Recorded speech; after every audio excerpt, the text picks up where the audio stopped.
Hi, my name is Chris Cuzme. I am a longtime member and current president of the New York City Home Brewers Guild. Been home brewing since about 2001 and I love it. I'm crazy addicted to it and I'm happy to share it with you today. I'm also part of the New York City Degustation Advisory team, which I formed with my partner Mary Izett, nycdat.com, and I'll be showing you how to homebrew today. Cheers! Bottling. So at this point, your beer is done fermenting and you're ready to get it in the bottles. How do we do that? Well, first we're going to have to excite the sugar, or excite the yeast that's left in suspension, the yeast that's not the yeast cake on the bottom. There's still enough up top to really get us the carbonation we want by final conditioning in the bottles.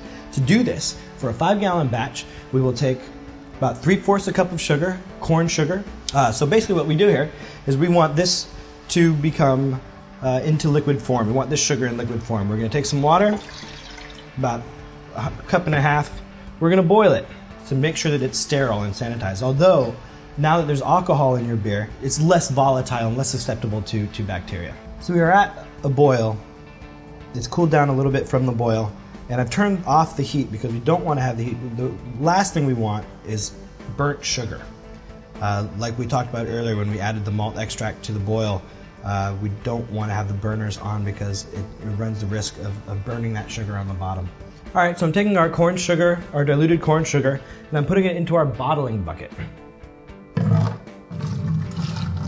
So now we're going to rack the beer off of the yeast cake, and we're going to use a siphon. This is a racking cane.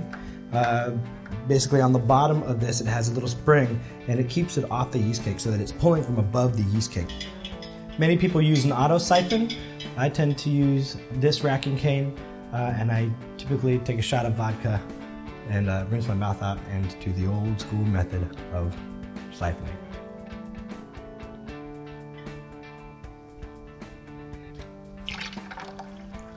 Now that we've excited our yeast, we're ready to bottle.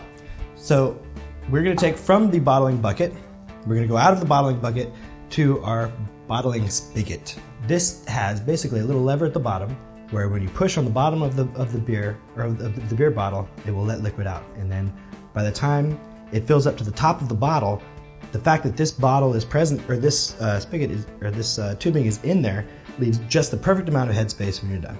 So here at the bottling stage, we need a couple things. Bottles, sterilized and clean, bottle caps, and a bottle capper. And of course, our bottling device.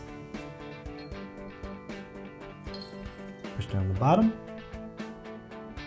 That's the beer out. We're going to fill all the way to the top because the presence of this tubing within the bottle will give us the perfect amount of headspace. Voila. This is sitting in star sand and water. Dilution of star sand.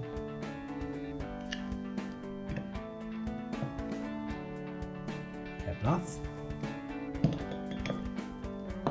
Now we wait.